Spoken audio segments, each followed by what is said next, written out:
Chapitre 1. Bruxelles, le 7 mai, 10 heures. Aujourd'hui, je me réveille tard. J'ai le temps. Je me réveille avec la radio. J'aime rester dans mon lit pour écouter France Inter. Le journaliste parle d'un médicament utilisé en chirurgie esthétique. C'est un médicament interdit en France, mais autorisé en Belgique. Ça m'intéresse particulièrement, parce que j'habite en Belgique, mais je suis français. Je pense à tout ce qui est différent ici. Par exemple, les autoroutes gratuites, les sirènes des ambulances, la forme du pain. Je pense à toutes ces choses quand mon téléphone portable sonne. Allô, Alex? C'est Nina. Je te réveille? Nina, c'est ma collègue journaliste à la vie. Elle est sympa, jolie et toujours de bonne humeur. Salut ma belle. Non, non, tu ne me réveilles pas. Comment ça va? Moi, ça va. Et toi, Alex? Qu'est-ce que tu fais? Jackie et moi, on t'attend à l'hôtel Métropole. Qu'est-ce que tu dis? Le rendez-vous est à midi, n'est-ce pas? Non, c'était à 10 heures. Tu es déjà en retard. Ah bon, j'arrive tout de suite. C'est tout près de chez moi. Dans un quart d'heure, je serai là. C'est incroyable. Pourquoi est-ce que j'ai toujours des problèmes avec le temps? Je suis toujours en retard et je suis toujours stressé. Je me douche, je m'habille en 10 minutes. Heureusement, l'hôtel Métropole se trouve à 5 minutes de chez moi, au centre de la ville. Je n'ai pas besoin de ma moto. Je marche rapidement jusque-là. J'ai chaud. Je n'ai pas l'habitude de marcher vite. J'entre dans l'hôtel et je vais vers la table où mes deux collègues, Nina et Jackie, sont assis. Je suis désolé, dis-je. Tu as de la chance, me dit Jackie. Pierrick Martin est en retard, lui aussi. Assieds-toi. Tu veux boire quelque chose? Un café. Un café? Tu penses que pour un nerveux comme toi, c'est bon, un café? Me demande Nina. J'ai besoin d'un café. J'ai envie d'un café. Je vais prendre un café. Je pense que ma réponse est peut-être un peu agressive, parce que Nina me regarde, interrogative. Tu es de mauvaise humeur? Me demande-t-elle. Non, tout va bien, je t'assure, simplement le matin, j'ai besoin d'un café pour me réveiller. Mes collègues, Nina spécialement, s'intéressent à ma santé. Il faut dire que ce sont aussi mes amis. Nous formons une bonne équipe et nous sommes très complémentaires. Jackie, c'est le photographe. C'est vraiment un super photographe. Il est très sympa, mais il est souvent de mauvaise humeur. Il est assez grand et très musclé. C'est un fanatique de sport. Nina, c'est une femme très dynamique. C'est une sportive, mais c'est aussi une passionnée d'histoire de l'art et une excellente observatrice. Moi, ils me considèrent comme un fanatique du travail. Ils me connaissent. Ils savent aussi que je ne suis pas très bien organisé. Chapitre 2. J'observe la décoration de l'hôtel. Nina voit que je suis impressionné. C'est un hôtel splendide, n'est-ce pas? C'est un bon exemple d'architecture belle époque. J'aime spécialement l'énorme escalier en bois. C'est un beau décor pour un film publicitaire avec Pierrick Martin. Pierrick Martin, qu'est-ce que tu sais de lui, Nina? Hein, c'est un bon joueur de tennis. Mais en plus, il est beau comme un dieu, et son image plaît à beaucoup de gens. Moi, dis-je, je préfère les champions authentiques. Mais si le public veut des champions top modèles, pourquoi pas? Qu'est-ce qu'il présente? Un shampoing? Un dentifrice? Chavire, dit Nina. C'est un déodorant pour les sportifs. C'est pas pour toi, Alex. Nina adore me provoquer gentiment sur ma condition physique. En général, je ne réponds pas. Je souris. À côté de nous, à la table voisine, on entend une conversation entre trois hommes. Deux sont très agressifs. Le troisième a une attitude défensive. Les deux premiers disent « Vous devez continuer ». Le troisième répond « C'est dangereux ». J'identifie facilement leur accent. Les deux hommes agressifs sont français, l'autre est belge. Ils parlent français avec un accent flamand. Quand ils constatent que je les écoute, ils interrompent leur conversation. Après quelques instants, ils se lèvent et vont tous les trois vers la sortie. Quand ils passent à côté de moi, le Belge me regarde fixement. J'ai la sensation que cet homme a des problèmes. Je photographie son visage dans ma mémoire. Au même moment, de l'autre côté du grand salon, on entend un grand bruit. Quelqu'un est tombé au pied de l'escalier. Nous nous levons pour l'aider, mais il y a déjà un homme près de lui. Pas de panique, dit l'homme. Mon ami a seulement perdu l'équilibre. Je m'occupe de lui. Mais c'est Pierrick Martin qui est tombé, intervient Jackie. Qu'est-ce qu'il a? Il faut appeler un médecin, une ambulance, dit Nina. L'ami de Pierrick Martin n'est pas d'accord. Je suis son coach, dit-il avec un accent américain. Ce n'est pas grave, je m'occupe de tout. Nous sommes journalistes. Nous avons justement rendez-vous avec Pierrick. Ah, vous êtes les journalistes de la vie. Pas de panique. Pierrick est seulement... Comment dit-on en français? Ah oui, Pierrick est tombé dans les pommes. Il faut appeler un médecin, répète Nina. Non, ce n'est pas nécessaire, je vous assure. Il est seulement un peu fatigué. Il doit se reposer. Pierrick Martin ouvre les yeux et se lève avec difficulté. Je le conduis dans sa chambre, dit le coach. Il doit se reposer. Est-ce que vous êtes libre plus tard?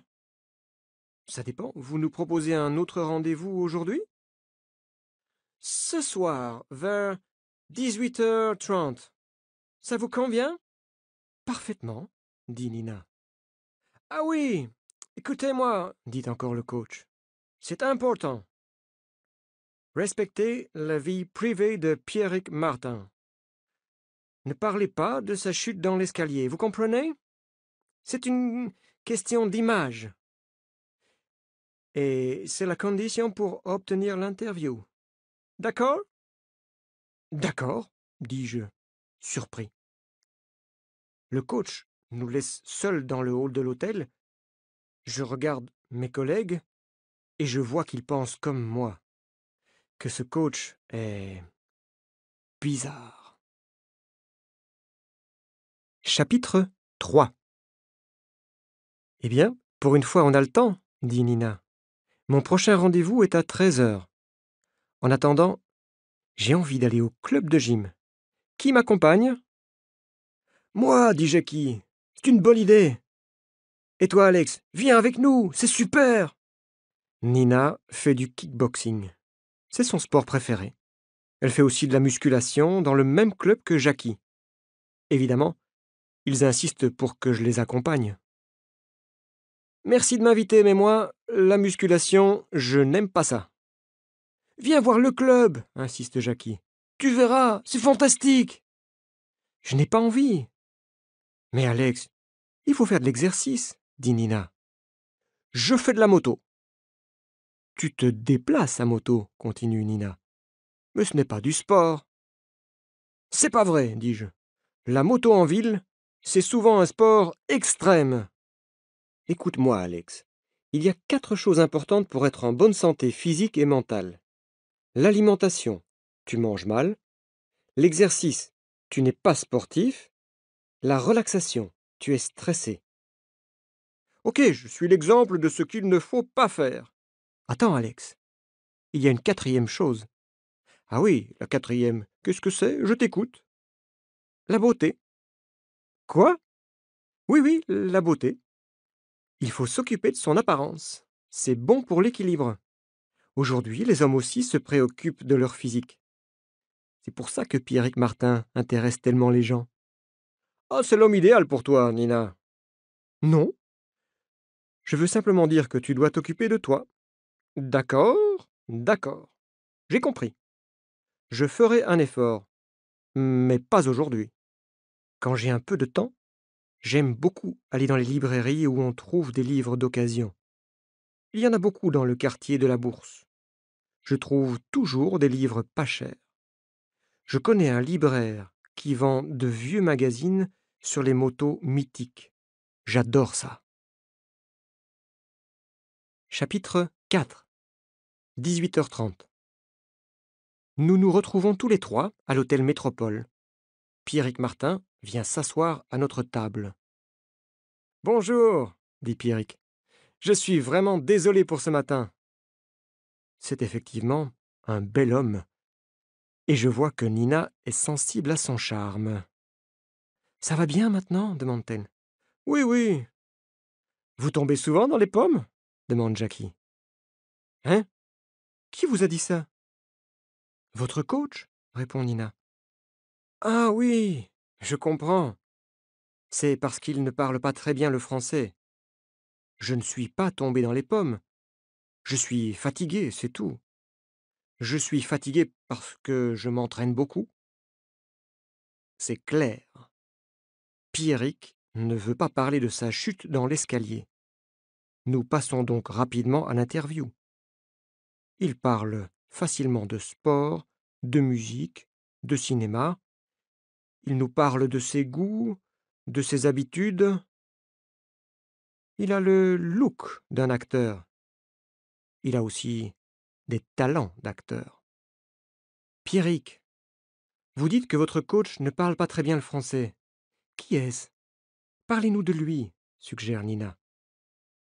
Il s'appelle Jim Jordan. C'est un excellent coach. Il est américain. Je suis très heureux de travailler avec lui.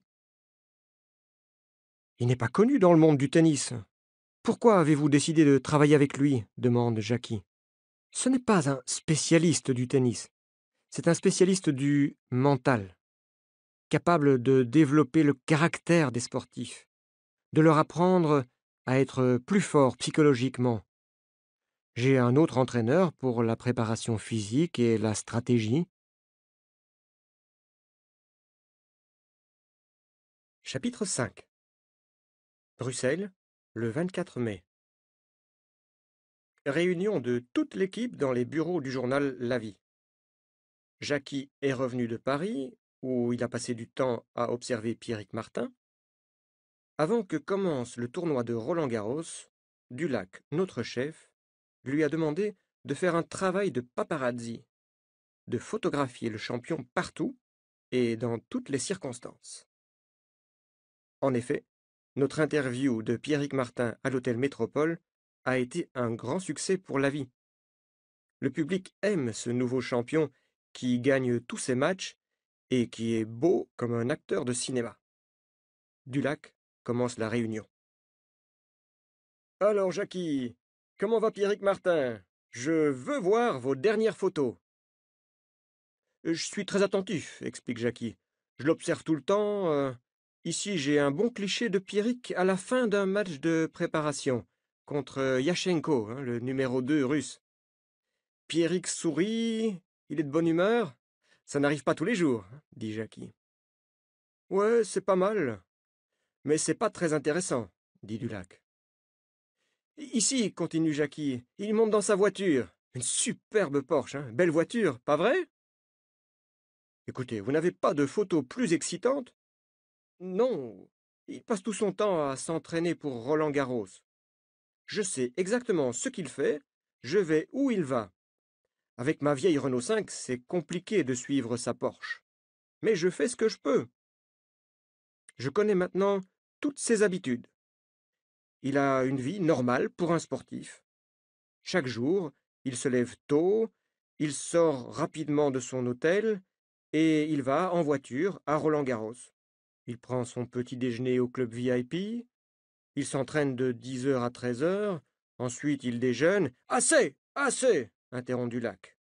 Pierrick Martin doit avoir des secrets. Je veux des photos plus personnelles, des informations plus secrètes. C'est votre travail, oui ou non? Oui, répond Jackie. J'ai peut-être une piste pour vous, dit alors Dulac. Je voudrais vous montrer, à tous les trois, une lettre anonyme que j'ai reçue. Lisez ça. Pierrick Martin va mourir. Je ne sais pas ce que ça signifie, mais c'est une piste intéressante. Alex, vous allez accompagner Jackie à Paris. Vous allez suivre Pierrick Martin jour et nuit si nécessaire, jusqu'au tournoi de Roland-Garros. Essayez de savoir où est le danger. D'accord, dis-je enthousiaste. Une semaine sans dormir, dit Jackie. Eh oui, Jackie, la vie, c'est la vie, conclut Dulac. Dulac répète tout le temps cette phrase, et ça m'énerve. Et ensuite, je suppose que nous allons travailler sans interruption pendant toute la durée du tournoi de Roland-Garros, dit Jackie. Exact, avec Nina. Ça commence le 26 mai et ça se termine le 15 juin. Sur une des photos prises par Jackie, le visage d'un homme attire mon attention. Je les interromps. Jackie, est-ce que tu sais qui est ce type que tu as photographié ici, à côté de Pierrick? Non, mais c'est pas compliqué à savoir. Je me rappelle très bien la maison. C'est une très belle maison à Fontainebleau, dit Jackie. Dulac et moi, on observe attentivement la photo. On voit clairement Pierrick qui sort de sa voiture. Un homme l'attend devant une maison magnifique. Moi, je sais qui est le type à côté de Pierrick, dit Dulac. C'est le docteur Van der Waaren, appelé aussi docteur Frankenstein. Pourquoi Frankenstein? Demande Jackie. C'est un chirurgien esthétique. Il a opéré des clients célèbres dans le show business. Il a accumulé les erreurs médicales et les procès en justice. Van der Waaren a été condamné. Il ne peut plus pratiquer aucune opération chirurgicale. Et c'est peut-être un bon sujet pour un reportage, dis-je. Non, dit Dulac. Si Frankenstein a opéré illégalement le nez de Pierrick Martin, mais que personne ne voit la différence, ça n'a pas d'intérêt pour ses admirateurs. Cherchez autre chose. Chapitre 6. Je sors du bureau de mon chef. Je ne lui dis pas, mais je vais faire une enquête. Le docteur Van der Waaren, c'est l'homme que j'ai vu à l'hôtel Métropole le même jour que Pierrick Martin. J'en suis certain. C'est le Belge qui était en compagnie de 2 Français agressifs. C'est l'homme que j'ai photographié dans ma mémoire. Je sors mon téléphone portable et j'appelle Paul Klein. Paul Klein, je le considère comme un de mes amis à Bruxelles. C'est un policier qui n'est pas comme les autres. Il connaît tout le monde. En général, les policiers et les journalistes n'ont pas de bonnes relations. Mais entre lui et nous, c'est différent. Nous nous communiquons de nombreuses informations. Grâce à lui, nous enquêtons sur des affaires vraiment intéressantes. Nous réalisons des reportages chocs. Allô, Paul? Bonjour, c'est Alex. Mon cher Alex, comment vas-tu? Bien, bien. Je t'appelle pour un problème esthétique. Peinture? Sculpture? Chirurgie. Chirurgie esthétique? Tu veux changer de look, Alex? Tu es fatigué d'être célibataire? Non, c'est très sérieux. Tu connais le docteur Van der Waaren? Frankenstein? Oui, je le connais, évidemment. C'est un médecin qui, par décision judiciaire, ne peut plus pratiquer la chirurgie esthétique. Par conséquent, comment est-ce qu'il peut vivre comme un prince et acheter des maisons à l'étranger? Nous ne savons pas ce qu'il trafique, mais nous le surveillons. Attention, c'est confidentiel. Tu me connais, je peux garder un secret. Merci, Paul. Chapitre 7. Paris, le 26 mai, stade de Roland-Garros, bois de Boulogne. Quand j'étais petit, je venais souvent ici, l'après-midi. C'était mon parc préféré. C'est un lieu de promenade parfait. Et ce n'est pas loin du centre de Paris. On peut voir la Tour Eiffel. Aujourd'hui, je suis ici avec Nina et Jackie pour interviewer et photographier les champions du tennis mondial. Pierrick Martin va commencer à jouer dans quelques minutes. Jackie et Nina sont à côté de moi dans la tribune réservée à la presse. Jackie regarde droit devant lui.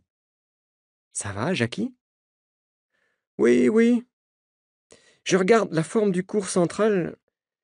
Ça me fait vraiment penser à un cirque romain, tu sais. Je peux imaginer facilement Pierrick Martin et son adversaire habillés en gladiateurs. C'est vrai, dis-je. La différence, c'est qu'à notre époque, le public n'exige pas la mort du perdant. Le premier match de Pierrick Martin est une victoire facile. Il a un service très efficace. Il accumule les aces. Sa force extraordinaire ne laisse aucune chance à son adversaire. Regarde bien Pierrick. Tu le trouves normal? Me demande Jackie. Ben oui, je trouve qu'il joue bien, il est en pleine forme, non? Tu sais que j'observe Pierrick attentivement ces dernières semaines. Oui? Et toi, tu ne trouves pas qu'il est différent? Non, désolé. Moi, je suis sûr qu'il a changé. Il a changé physiquement. Pierrick Martin est en train de saluer le public. Il a un sourire triomphant. Jackie, je pense au message anonyme que nous avons reçu. Pierrick Martin va mourir. Qui peut écrire et nous envoyer ce message? Je ne sais pas, c'est absurde, répond Jackie. Pourquoi l'envoyer à la vie? C'est peut-être quelqu'un qui nous connaît. Chapitre 8. 26 mai, dans l'après-midi. À l'hôtel, Nina est en train de téléphoner à la rédaction de La Vie. Jackie arrive près de moi avec son ordinateur portable. Regarde, c'est évident. Voilà des photos de Pierrick prises aujourd'hui et d'autres photos prises il y a un mois à Bruxelles. La transformation est spectaculaire. Tu es d'accord avec moi, Alex? Oui, c'est vrai. Ses bras sont beaucoup plus musclés qu'avant. On a l'impression que son corps s'est développé. En un mois, la différence est impressionnante. Nina s'approche de nous. Waouh, quels muscles, observe-t-elle. On dirait un athlète de la Grèce antique. Je ne suis pas d'accord. Les bras sont plus développés que les jambes. Il n'y a pas d'harmonie, dis-je. Tu as raison, Alex. Toi, tu es harmonieux à ta manière. Absence totale de muscles. Merci, Nina, c'est très gentil. La remarque de Nina fait beaucoup rire Jackie. Moi, je n'ai pas le temps de répondre, parce que mon téléphone portable sonne. Allô? Bonjour, Alex, c'est Dulac. Et votre reportage sur Pierrick Martin, comment ça se passe? Désolé, monsieur Dulac, nous n'avons pas encore de secret ni de révélation sensationnelle.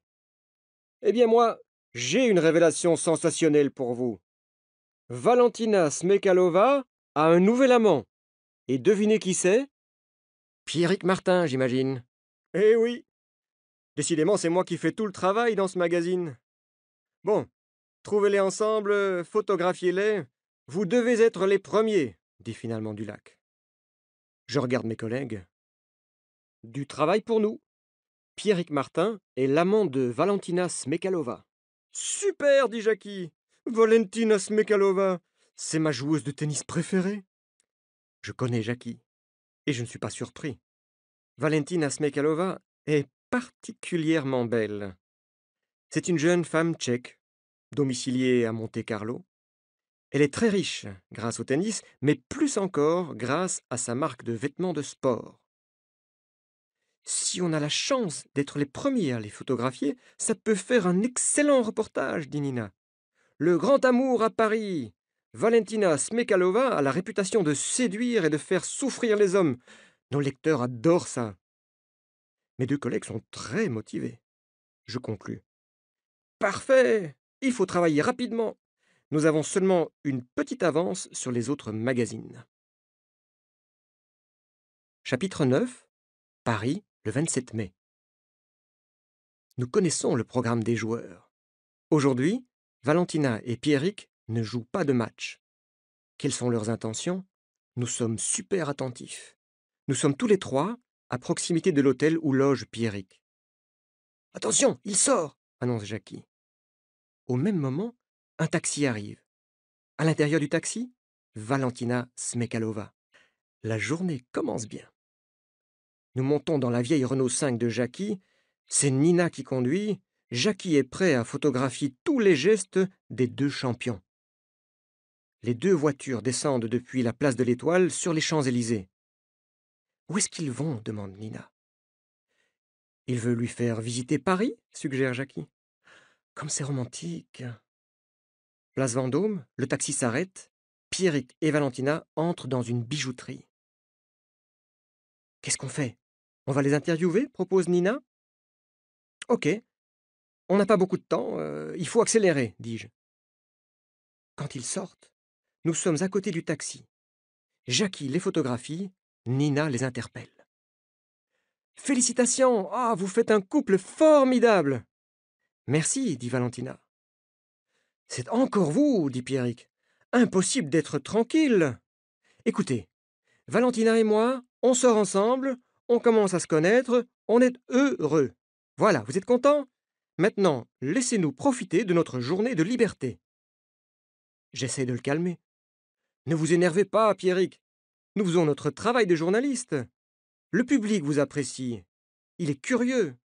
Les gens adorent les belles histoires d'amour. C'est vrai, dit Jackie. Vous êtes beau, vous êtes riche, vous êtes célèbre. Acceptez que les gens vous admirent. Pierrick se calme un peu. Un sourire. Une photo. Comment est-ce que vous vous êtes rencontrés? Et quand? Demande Nina.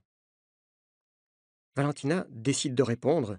Son français est excellent. On s'est rencontrés au mois d'avril à Prague, pendant un tournoi.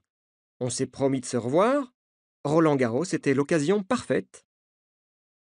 Qu'est-ce que vous avez acheté? On peut savoir? Demande Jackie. Pierrick m'a offert un merveilleux bijou, répond Valentina. On peut voir le bijou? Continue Nina. Oui, regardez comme il est beau. Jackie prend une série de photos d'un magnifique bracelet. Nos lecteurs vont adorer. Moi, je continue l'interview. Quelles sont les qualités de Pierrick que vous appréciez, Valentina? Il sait ce qu'il veut, il a de l'ambition. J'aime ça. Et pour vous, Pierrick, quelles sont les qualités de Valentina? C'est une femme belle et intelligente. En plus, c'est une grande sportive. Elle a toutes les qualités, en fait. Voilà. Maintenant, vous savez tout, vous avez assez d'informations pour votre magazine. Laissez-nous continuer notre promenade dans Paris, s'il vous plaît. Il a raison. Quelques mots et quelques photos. On a assez de matériel pour faire une double page dans la prochaine édition de l'Avis. Dulac sera content. Chapitre 10. 28 mai, Paris, stade de Roland-Garros. Jackie et moi, nous sommes dans le club VIP du stade. Je parle avec les personnalités du showbiz. Jackie photographie des acteurs et des chanteurs. Ils sont contents d'être photographiés. Ils sont là pour ça. Soudain, Nina entre dans le bar. Elle nous appelle. Venez vite, sortez. Pierrick a un problème sur le cours numéro 12. Il est à nouveau tombé dans les pommes. Et il doit interrompre son entraînement. Nous allons rapidement voir ce qui se passe. Pierrick se lève avec difficulté. Nina propose son aide, mais à nouveau, le coach intervient. Tout va bien, ce n'est pas grave, affirme-t-il. Mais vous voyez bien que ce n'est pas normal. Pierrick doit consulter un médecin, insiste Nina. Il a son médecin personnel. J'interviens à mon tour. Comment ça va, Pierrick? Bien, je vais très bien. Je suis seulement fatigué. Il répond mécaniquement. Il ne dit pas la vérité. C'est étrange de voir un athlète comme lui se lever avec difficulté, comme un vieil homme. Jackie me parle discrètement. Pierrick se dope. C'est certain, me dit-il. Son corps fait une réaction à des produits dopants. Mais comment le sais-tu? J'en suis convaincu. J'ai une longue expérience des clubs de musculation. Nina insiste pour que quelqu'un s'occupe de Pierrick. Le coach appelle alors 2 hommes, ses assistants, pour transporter Pierrick. Quand ils passent devant moi, je les reconnais. Ce sont les 2 hommes qui étaient à l'hôtel Métropole à Bruxelles. Ils étaient assis à la même table que le docteur Van der Waaren. Je regarde Jackie. Photographie les 2 types. Je veux les identifier. Ok, répond Jackie. Juste après le transfert de Pierrick au vestiaire, on voit arriver un groupe d'officiels du tournoi. Ils exigent de voir Pierrick. Ce sont les responsables des contrôles antidopage. S'il y a dopage, on va le savoir bientôt. Chapitre 11. Plus tard, dans la journée. Je résume la situation à mes collègues. 3 informations. Premièrement, le contrôle antidopage de Pierrick est négatif. Ça signifie que Pierrick ne consomme pas de produits non autorisés. Impossible, dit Jackie. Je ne peux pas le croire.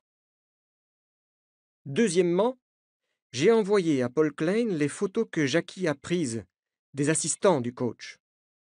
Il les a identifiés. Ce sont des délinquants, des trafiquants. Trafic de quoi? Demande Nina. Hormones de croissance, produits dopants, drogue, tout ce qui est illégal est cher. Paul dit que ce sont probablement des hommes dangereux. Et la troisième information? Demande Nina. C'est du lac. La vie a reçu un nouveau message anonyme. Je vous le lis. La mort de Pierrick Martin ne sera pas une mort naturelle. Pour vous, qu'est-ce que ça signifie? C'est une menace? Non, c'est une confidence, dit Nina. Voyons. Ce message parle à nouveau de danger, de mort. Pourquoi est-ce que quelqu'un nous envoie ce message à nous et pas à un autre journal? C'est vrai, il y a d'autres magazines, d'autres paparazzis, dit Jackie. Nous ne sommes pas des paparazzis, dis-je. Celui qui nous écrit, c'est probablement quelqu'un qui sait qu'on s'intéresse spécialement à Pierrick. Autre chose, si les assistants de Jim Jordan sont des trafiquants, il nous faut des informations sur ce coach. Exact. Je m'en occupe, dit Nina. Chapitre 12. Bruxelles, le 30 mai. Dans les bureaux de la vie, je vois Jackie près de la machine à café. Je vais lui parler. J'ai publié une petite annonce sur le site web de la vie. Je veux absolument entrer en contact avec notre mystérieux informateur. Qu'est-ce que tu lui écris? Juste une petite phrase. Si vous savez ce que risque Pierrick, aidez-le, écrivez-nous, identifiez-vous. Ouais. Tu espères une réponse? Moi, je pense que notre informateur a probablement de bonnes raisons pour rester anonyme. C'est possible. Ah non. Tu vois, c'est incroyable, la machine à café est de nouveau en panne. Allez, viens. Je t'offre un café à l'escale, dis-je. L'escale, c'est notre deuxième bureau. C'est un café qui se trouve juste à côté des bureaux de la vie. Nina est là, elle aussi. Elle est assise à une table, à côté de la fenêtre. Elle nous invite à venir près d'elle. C'est moi qui vous offre le café, dit Jackie. C'est mon anniversaire aujourd'hui. Je ne me rappelle jamais l'âge de mes amis et des membres de ma famille. Je suis encore moins capable de mémoriser leur date de naissance. Tu as quel âge, Jackie? 30 ans? Demande Nina. Exact. Bon anniversaire. 30 ans. Ah, il faut vraiment fêter ça, continue Nina. Très bien, répond Jackie. Vous êtes libre samedi? Je vous invite chez moi. C'est petit, mais c'est sympa. Je préparerai un couscous. D'accord? Super, dit Nina. Moi, je m'occupe de l'entrée. Vous aimez le poisson? Je fais une salade de pâtes avec du saumon. D'accord? Paul Klein entre dans le café et vient s'asseoir à notre table. Salut les journalistes, dit-il. J'ai des informations pour vous sur Frankenstein. Il vend en France un produit interdit, le Partox. Ce n'est pas un produit de beauté comme les autres, hein. Il exige une petite intervention chirurgicale. Nous pensons que Frankenstein importe clandestinement du Partox en France et fait illégalement de petites opérations dans sa maison de Fontainebleau. J'ai une idée. Je la communique à Nina et à Jackie. Nina et moi, on va aller voir ce docteur Van der Waaren. On lui fera croire qu'on est un couple et que Nina veut un traitement de Partox. Mais il va voir que j'ai pas besoin de ce truc. Il va pas me croire. Le traitement, ça pourrait être pour toi, non? Nina, ce genre de traitement, c'est plus normal pour une femme. pas d'accord. C'est égal, Nina. L'important, c'est qu'il nous ouvre la porte. Je veux parler à ce type. Bon, bon. Chapitre 13. Samedi 2 juin, jour de l'anniversaire de Jackie. Vous savez ce qui m'est arrivé ce matin, dit Jackie. Je suis allé au supermarché. Et rapidement, j'ai remarqué une jeune femme très jolie. Elle m'a regardé, elle aussi. Tranquillement, j'ai commencé à mettre dans mon caddie tous les légumes nécessaires pour le couscous. Courgettes, navets, carottes, persil. D'accord, d'accord, interrompt Nina. Résume, s'il te plaît. Bon. Après le rayon légumes, je suis allé chercher la viande. J'ai pris de l'agneau. Résume, Jackie, répète Nina. La jeune femme était toujours là. Elle me regardait. Ensuite, je suis allé chercher du vin. Elle restait à une certaine distance, mais elle me regardait. C'était évident. Et alors, tu l'as invitée demande Nina. Attends. Pardon, excuse-moi. Je suis impatiente. Enfin, je suis allé chercher la semoule au rayon des pâtes alimentaires. Elle était toujours là. Waouh, dis-je, quelle histoire passionnante. Attends. Je suis allé lui parler. Je lui ai dit que j'organisais une petite fête pour mon anniversaire, et je lui ai proposé de venir. Troublée, elle m'a regardé droit dans les yeux et m'a répondu: Qu'est-ce que vous imaginez, monsieur? Je suis une des responsables de la sécurité du magasin. Je suis inspectrice. J'observe les gens qui ont un comportement suspect. C'est tout. Nina et moi éclatons de rire. Jackie n'a vraiment pas de chance avec les femmes. Chapitre 14. Bruxelles, le 4 juin, dans les bureaux de la vie, en compagnie de mes 2 collègues. As-tu reçu une réponse à ta petite annonce sur la page web de la vie me demande Jackie. Non, dis-je. Peut-être que notre informateur a peur. Ou peut-être qu'il ne lit pas l'avis. Qu'est-ce que tu proposes? Je suis sûr que l'auteur des lettres anonymes nous connaît ou qu'il connaît l'un de nous. Pourquoi? Me demande Nina. C'est quelqu'un qui sait que nous nous intéressons à Pierrick. Alex, il y a quelques jours que je veux t'en parler, dit Jackie. C'est peut-être stupide, mais je pense à un type. Vas-y, je t'écoute. Il s'appelle Jean-Claude Domino. C'est un champion de triathlon.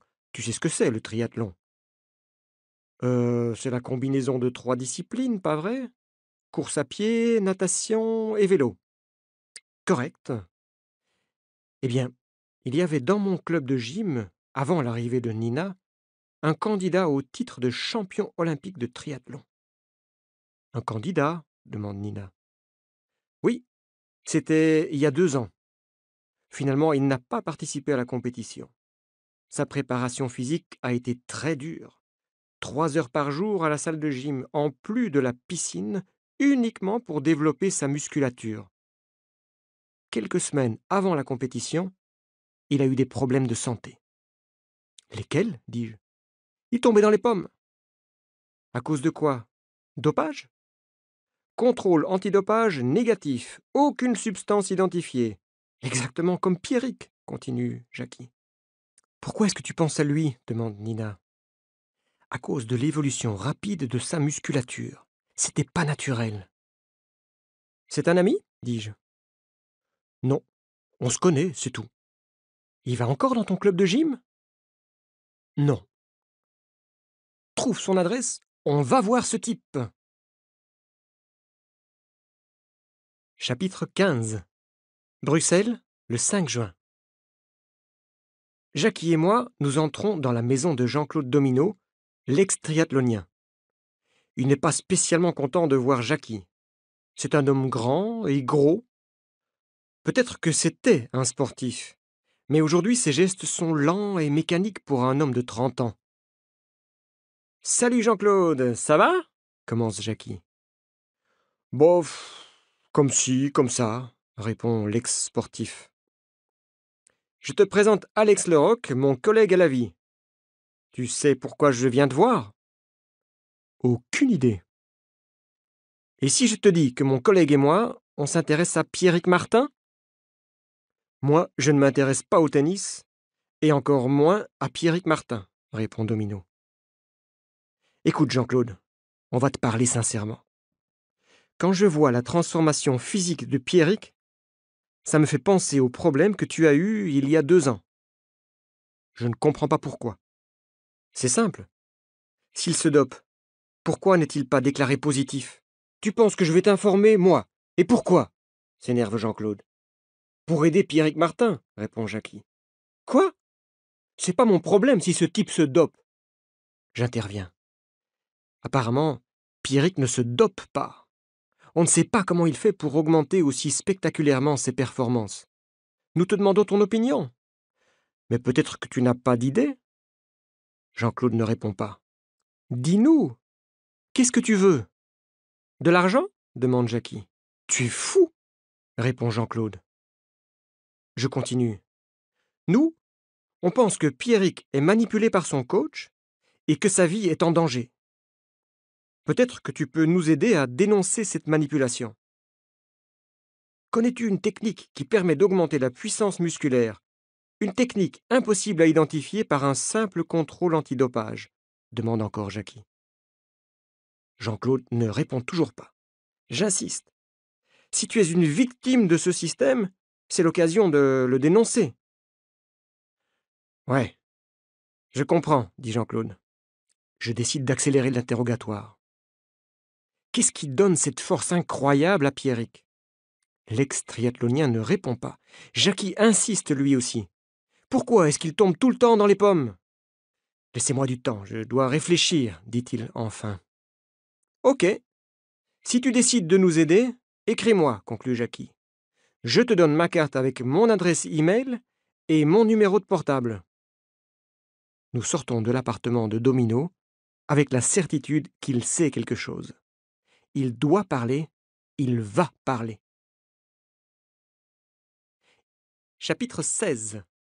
Le 8 juin, Fontainebleau, près de Paris. Nina et moi avons rendez-vous chez le docteur Van der Waaren, alias Frankenstein. Il croit que nous sommes intéressés par un traitement au Partox. Qu'est-ce que nous allons lui dire? Comment allons-nous le faire parler? Un appel sur mon portable, c'est Jackie. Alex, où êtes-vous? Je viens de garer la voiture, on va entrer chez Van der Waaren. Ouf! Juste à temps. J'ai reçu un email de Jean-Claude, l'ex-triathlonien. Écoute, je te le lis. Pierrick Martin n'est pas dopé. Sa musculature est le résultat d'une opération. Un chirurgien, le docteur Van der Waaren, lui a transféré du matériel génétique dans les muscles. C'est une nouvelle technique.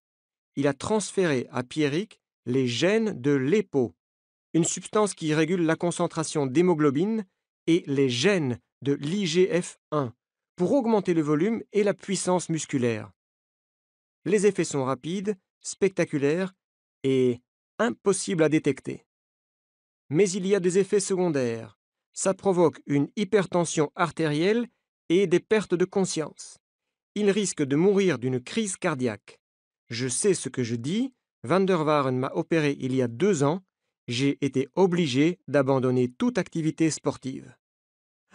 Merci Jackie, tu es formidable. Nous sommes devant la villa de Van der Waaren. Elle est magnifique. Le style de maison qu'un médecin inactif ne peut pas acheter. Nina et moi allons sonner à la porte. Les caméras nous fixent. Nous sommes identifiés et nous entrons. Après quelques instants, Van der Waaren nous reçoit dans son bureau. Il me regarde. Il se rappelle mon visage. On se connaît? Me demande-t-il. Pourquoi attendre?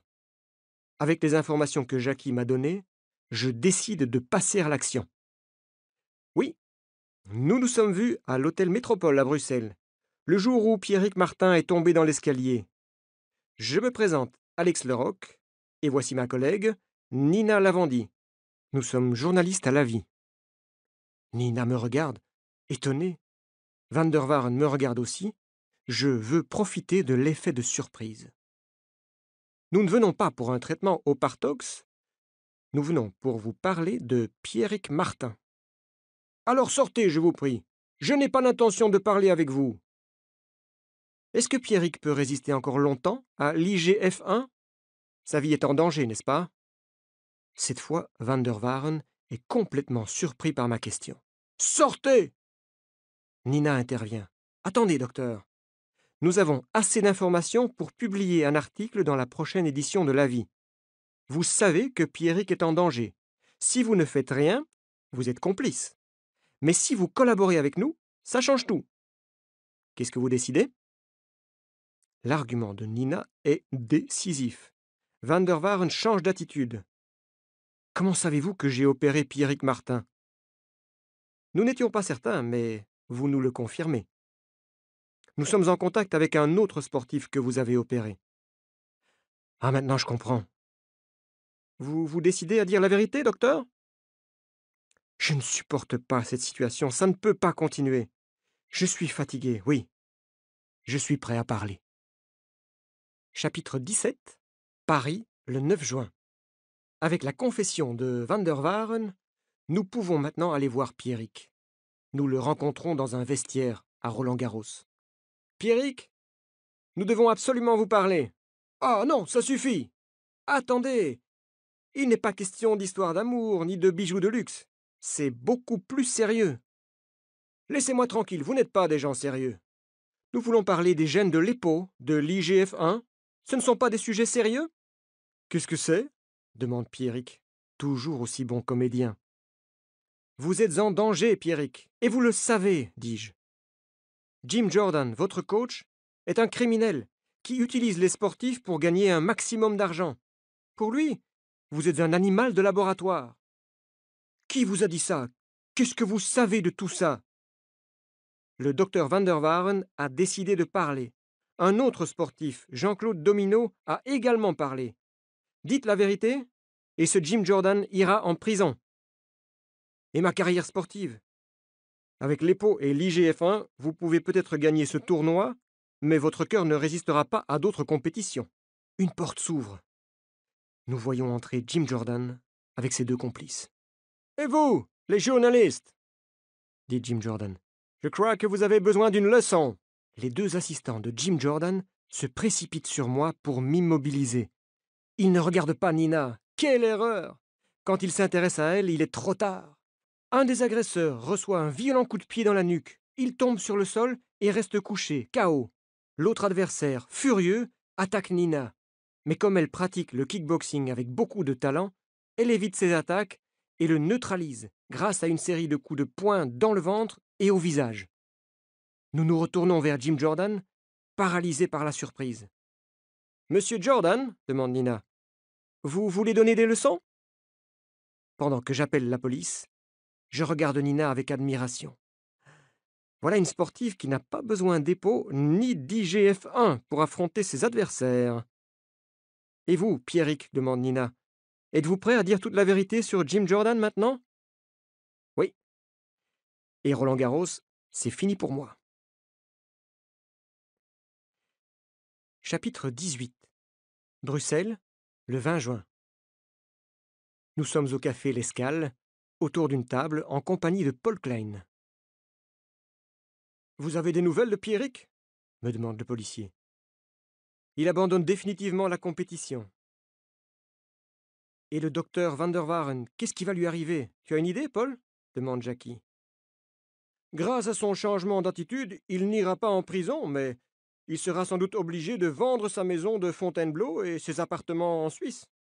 C'est bien lui qui a opéré Jean-Claude Domino? Demande Nina. Oui. Et quand Van der Waaren a compris que cette manipulation génétique était dangereuse, il a décidé de pratiquer uniquement la chirurgie esthétique. Alors, pourquoi est-ce qu'il a accepté d'opérer Pierrick? Demande Nina. Ça fait 2 ans que Van der Waaren exporte illégalement du Partox en France et qu'il pratique des opérations chirurgicales sans autorisation.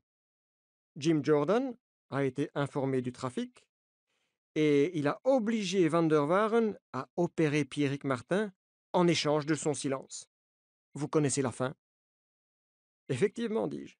Jean-Claude Domino nous a informés, ensuite c'est Van der Waaren qui a parlé, et enfin Pierrick Martin a dit la vérité. C'est ce qu'on appelle l'effet domino.